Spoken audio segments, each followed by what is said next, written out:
Hi, everybody. Welcome to another episode of Sessions with Paola. I am so excited to be sitting next to Money Bag Rich because he is my friend.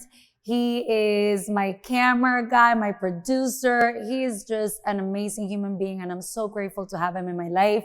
But today, he is sitting with me, and I get to interview him. Guys, all of us watch these erotic films. We watch all of the sex workers coming out with all this content. Many of you use OnlyFans. Guys, imagine OnlyFans in 2019 had 7 million users. In 2021, it has 170 million users.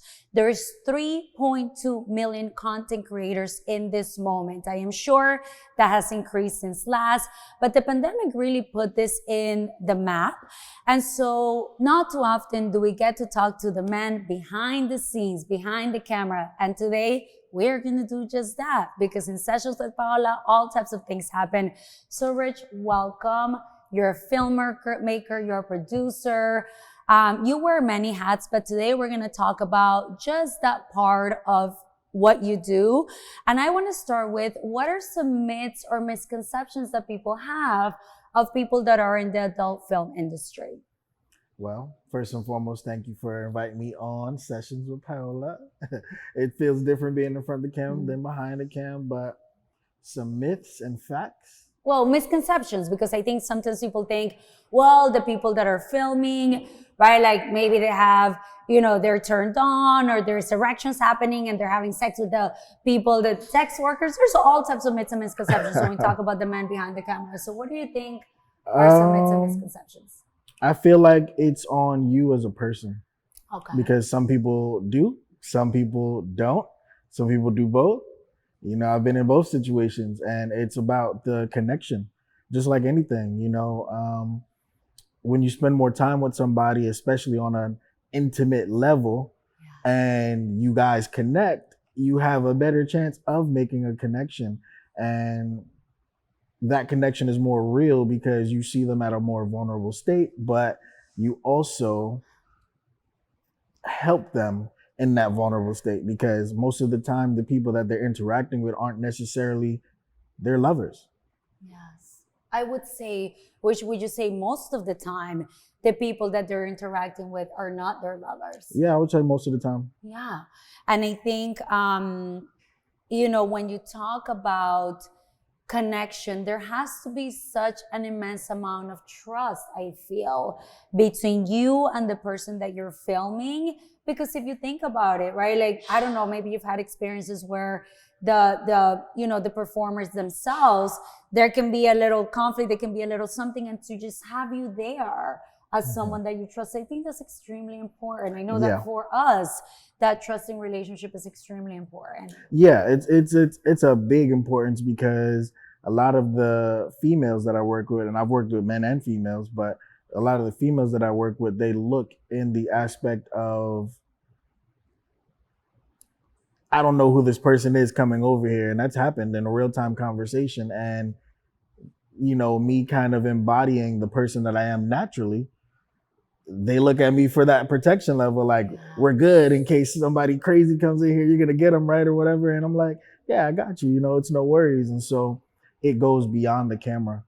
Wow. Love it. And tell me, Rich, what do you think are the most common fetishes that you see, and any fetishes that are a little bit tougher to film than others?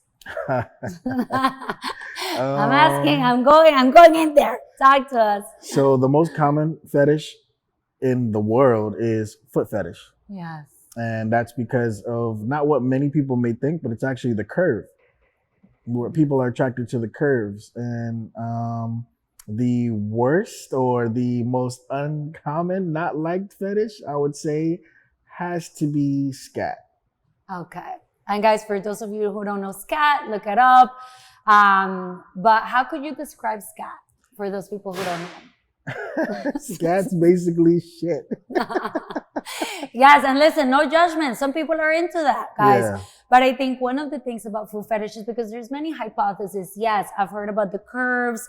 Also, Freud, talked about why feet, is something that's interesting to people. But there's also a neuroscientist, American Indian, and I had to write down his name because it's a little bit difficult to pronounce, Vilayanur Ramachandran, and he suggests that there's a part of the brain that processes the sensation people get from feet, and it's next to an area that perceives genital stimulation. So there's a lot of different reasons.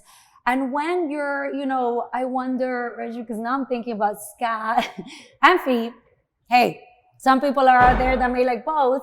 How do you take care of yourself when you're filming something that may be a little bit like, ooh? Well, at first, as a young videographer, I took on almost anything and everything. But now, I learned just I don't want to do it. And there's certain boundaries that you set upon meeting somebody. And it's just like, hey, I can work with you. We can do a lot of things. We can explore a lot of places. But even though this is something normal for you, it's not as normal for me. And so I can refer you to certain people if you would like that. But for me, I stay within these walls. Yes. And I think boundaries, right? Not only for the filmmakers, for the producers, such like yourself, Rich, but also for sex workers. I think boundaries in any job is extremely important. And I love that you're talking about that. What do you think are some things that happens behind the scenes or during the scenes that people don't get to see? Because it's kind of like an action movie. Guys, we get to see the punch, we get to see the kill. But, it takes hours to be able to put together this scene. So I'm wondering, what are some things that people don't see behind or during the scenes?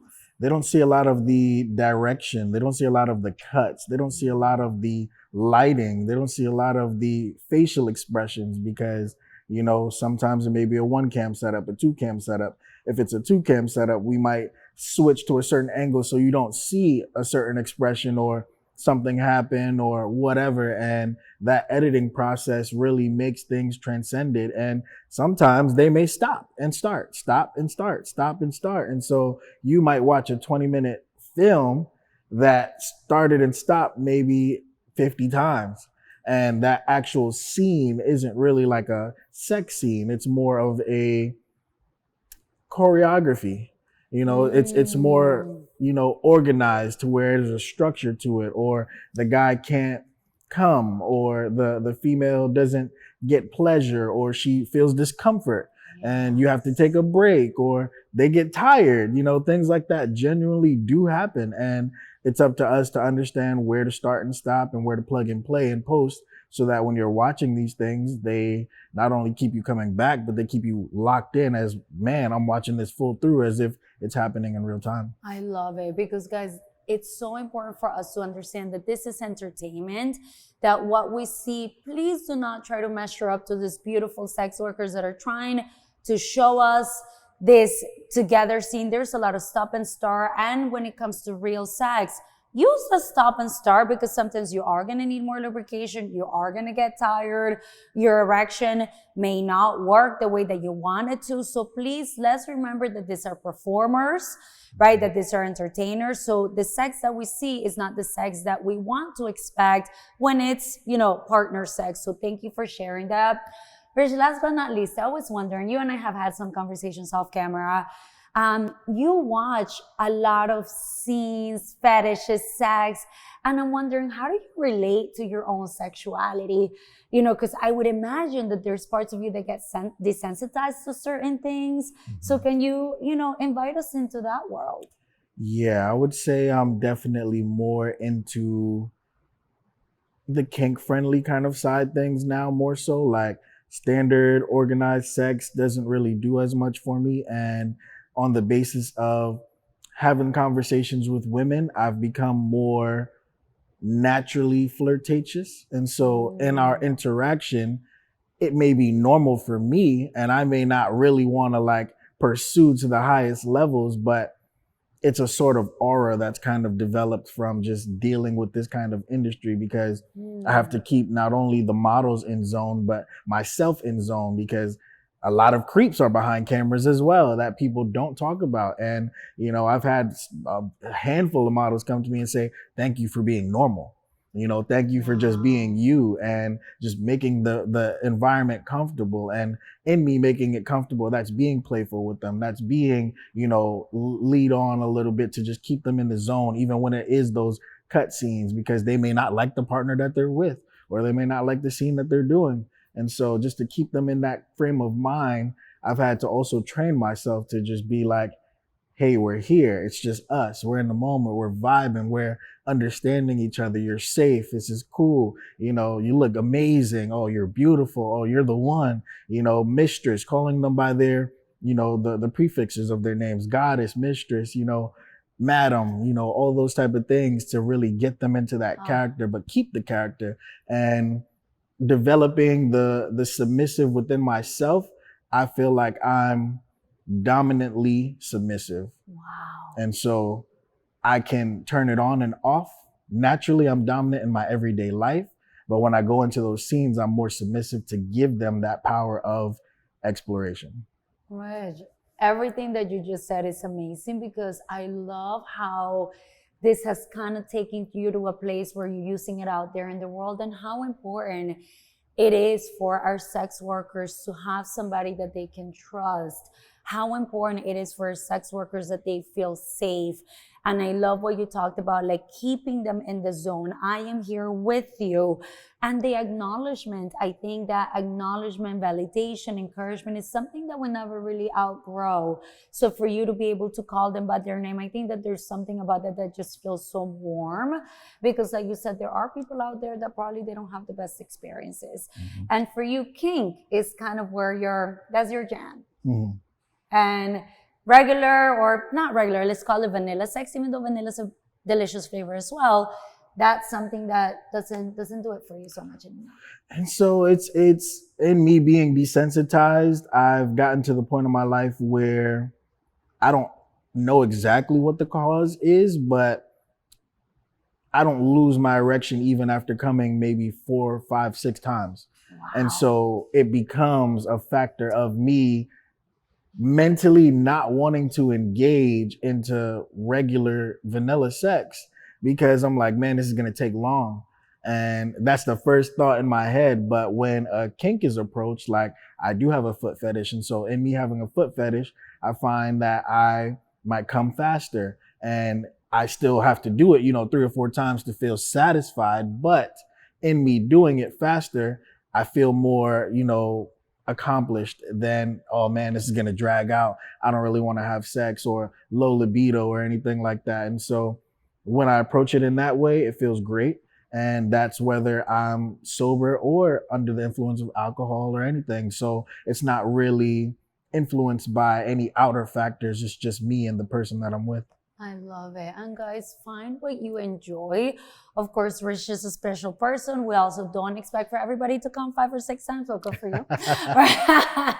But find what you like, because when you can find what you like, arousal and desire, like you said, the foot fetish is the thing that does it for you. And, and I think, there's a great doctor, Daniel Waters, that talks about how the penis has a voice, right? Like, so it's really interesting how you say your mind kind of plays out is, I don't feel satisfied yet, and what's going to take me there? And it's important for you to explore and know what that is. Welcome your sexuality, however and whatever that looks like. Rich, thank you so much for joining me. You know Absolutely. That I have a special place in my heart for you. Guys, thank you for joining us. I am grateful to be here, and, subscribe to my channel, Sessions with Paola. Muchas gracias, amigos. Hasta pronto. Bye, guys.